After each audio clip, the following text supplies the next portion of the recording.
Hello friends, আমি দেবজ্যোতি। তো আজকে আমরা কথা বলবো কেন সচিন তেন্ডুলকার গ্রেটেস্ট, গোট। এবং এটা কিন্তু শুধুমাত্র সচিন তেন্ডুলকারের অনফিল্ড অ্যাচিভমেন্টের জন্য নয়। অনফিল্ড অ্যাচিভমেন্ট অবশ্যই আমরা সবাই জানি, 34,000 রান, 100টা সেঞ্চুরি, সবাই জানি আমরা। কিন্তু শুধুমাত্র সেই কারণের জন্য কিন্তু সচিন তেন্ডুলকার গোট নন। তার পেছনে অনেকগুলো কারণ আছে। স্ট্যাটিস্টিক্স তো অনেক প্লেয়ারেরই ভালো, পরিসংখ্যানগত দিক দিয়ে অনেক প্লেয়ার আছেন যারা খুবই ভালো, সবাই সচিন নন। তো কেন সচিন স্পেশাল এবং কেন সচিন সারা জীবন গ্রেটেস্ট থেকে যাবেন, সেটা নিয়েই আলোচনা করব।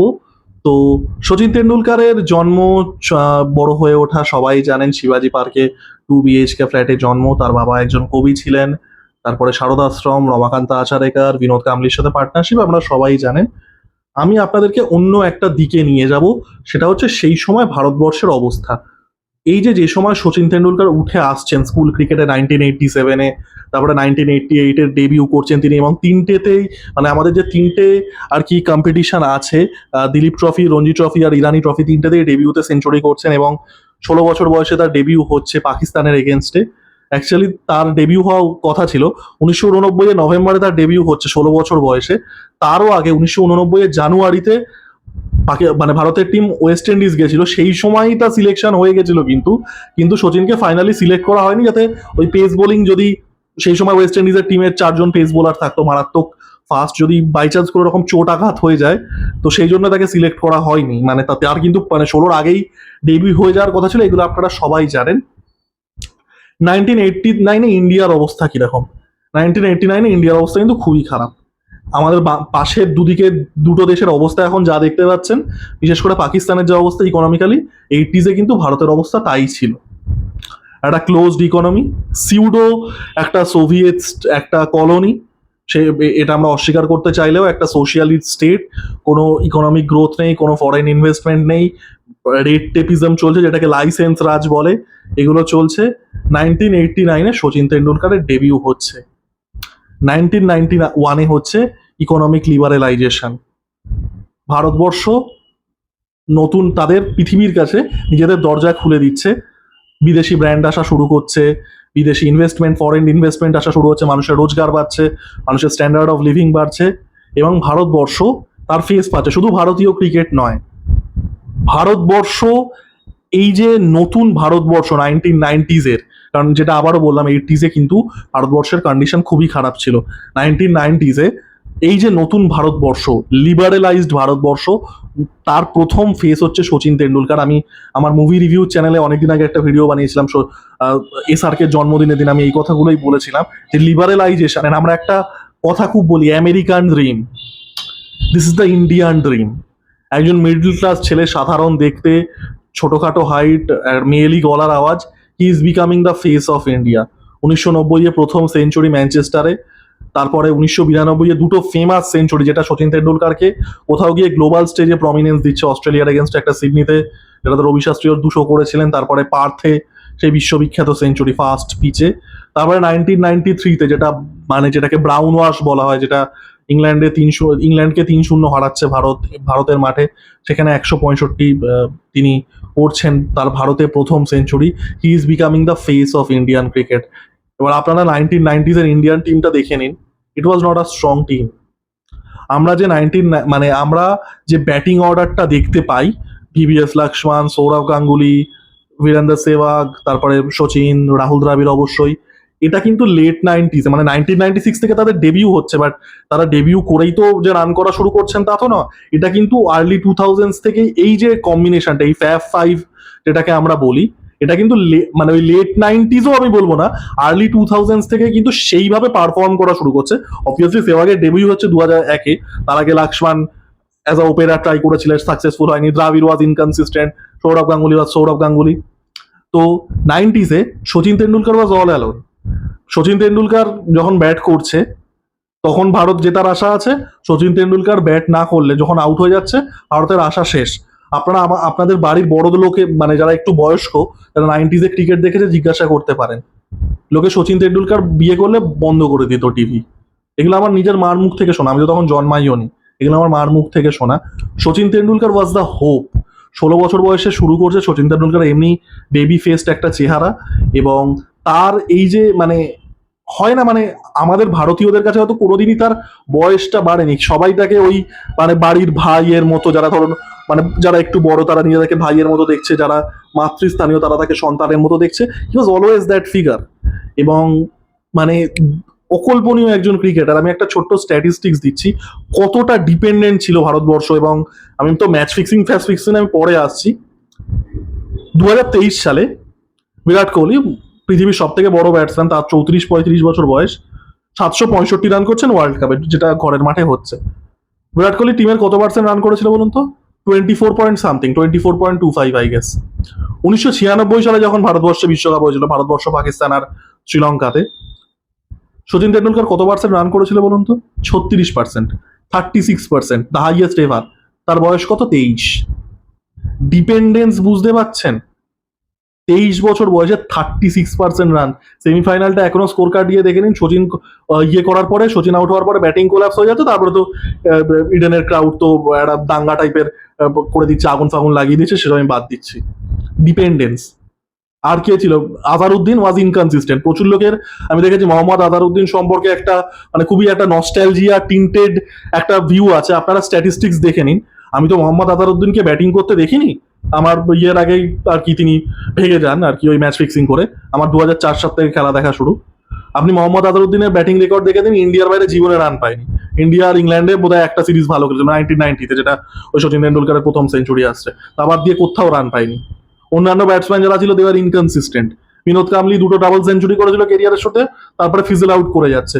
অন্যান্য যারা ব্যাটসম্যান ছিল, সিধু অন অ্যান্ড অফ ভালো খেলছে। এছাড়া অন্যান্য যারা ব্যাটসম্যান ছিল কোনো চান্সই ছিল না। ওয়ান ডে ক্রিকেটে Sachin was one man army. 1998-তে সচিন তেন্ডুলকার আই থিঙ্ক বোধহয় এক বছরে 1900 সামথিং রান করেছিল শুধু ওডিআইতে। সেই সময় তো শুধু টেস্ট আর ওডিআই ছিল দুটো ফরম্যাটে। 1900 সামথিং, 1900-র কাছাকাছি, 7টাও না, 9টা সেঞ্চুরি ছিল। 25 বছর বয়স তার, 9টা সেঞ্চুরি। তার মধ্যে তো ডেজার্ট স্টর্মে দুটো আছে, 143 আর 134। স্কোর কার্ড দেখবেন অবাক হয়ে যাবেন। এই যে চ্যাম্পিয়ন্স ট্রফি এখন চলছে, 1998-এর চ্যাম্পিয়ন্স ট্রফির ম্যাচে সচিন তেন্ডুলকার প্রথমে ব্যাট করে 130, তারপরে বল হাতে 4টে উইকেট। দেখে নিতে পারেন স্কোর কার্ড। এবং সচিন তেন্ডুলকার দ্য বোলার যে কতটা আন্ডার রেটেড কল্পনা করা যায় না। সচিন তেন্ডুলকার দ্য বোলার আমি আলাদা একটা ভিডিও করব, তো আমি এখানে ডিটেলস আলোচনা করছি না। He was criminally underrated as a bowler. He was a fantastic partnership breaker. এবং সচিন তেন্ডুলকার জেনুইনলি অনেক ম্যাচ জিতিয়েছে। হিরো কাপের কথা, হিরো কাপ ফাইনালের কথা বলবে। ফান ফ্যাক্ট, সচিন তেন্ডুলকারের 5 পার শেন ওয়ার্নের থেকে বেশি। সচিন তেন্ডুলকারের 2টো 5 পার, শেন ওয়ার্নের একটা 5 পার ওয়ানডেতে। সচিন তেন্ডুলকারের ওয়ানডে উইকেট স্টুয়ার্ট ব্রডের থেকে বেশি। তো যাই হোক, সচিন তেন্ডুলকার তো বোলার আলাদা কোনোদিন ভিডিও করবো।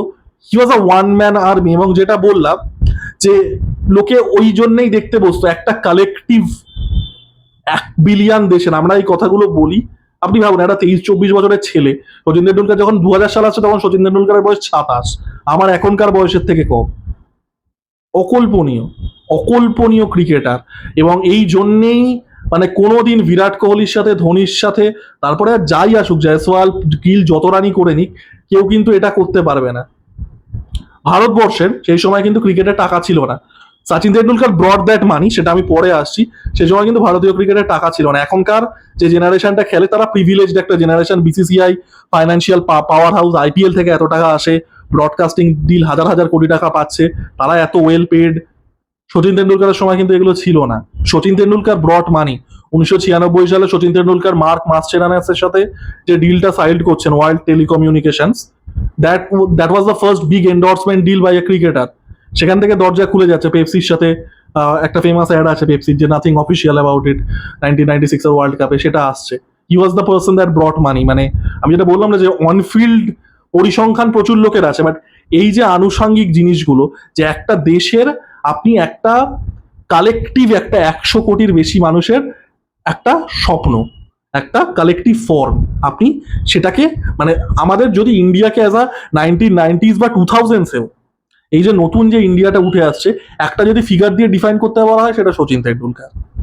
অকল্পনীয় ক্রিকেটার। 2003-এ সাউথ আফ্রিকাতে ওই রকম বাউন্সি পিচে 673 রান। অনেকে আছে সচিন তেন্ডুলকারের 152 যেটা নামিবিয়ার সাথে করেছিল, এটাতে আমাদের সৌরভ গাঙ্গুলিও সেঞ্চুরি করেছে, সেটা নিয়ে কাইন্ড অফ খিল্লি করে যে নামিবিয়ার সাথে 150 করেছে। আপনি স্কোর গুলো দেখবেন তো, ইয়ের এগেনস্টে 90, আই থিঙ্ক শ্রীলঙ্কার এগেনস্টে বোধ হয় 90 ছিল, সেমিফাইনালে 80 অড ছিল, শ্রীলঙ্কার এগেনস্টে আই থিঙ্ক 80 অড ছিল, পাকিস্তানের এগেনস্টে 98টা তো আছেই, কতগুলো 80s এ 90s এ স্কোর, ইজিলি 4-5টা সেঞ্চুরি হয়ে যেত। লোকে একটা নামিবিয়া সেঞ্চুরি ধরে বসে থাকে। 673 রান 2003 সালে, 673 রান। বিরাট কোহলি 765 রান করছে 2023 সালে, যখন পুরো ওয়ানডে ক্রিকেটই পাল্টে গেছে, এবং তাও দেশের মাঠে। সচিন তেন্ডুলকার 2003-এ 673 রান করছে।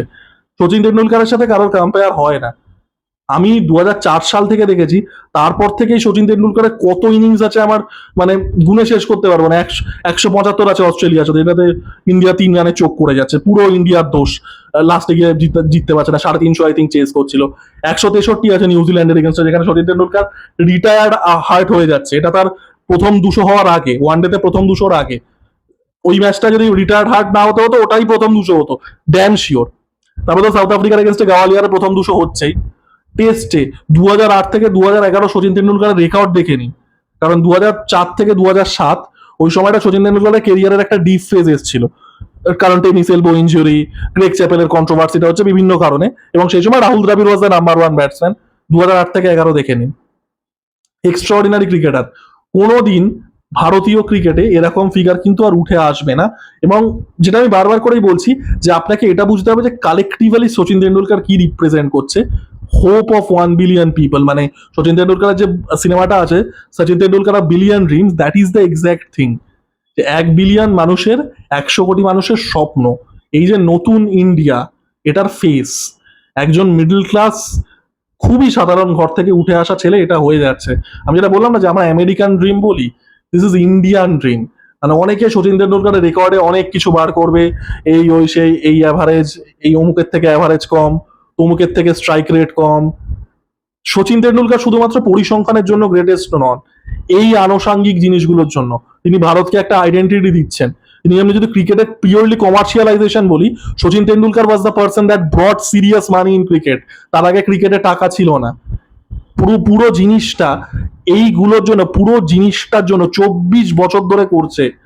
তার অর্ধেক কেউ, মানে যদি ক্রিকেট কেউ খেলে না, সেটাকে লম্বা কেরিয়ার, 10 বছরের বেশি ইন্টারন্যাশনাল খেললে সেটা একটা বিশাল ব্যাপার।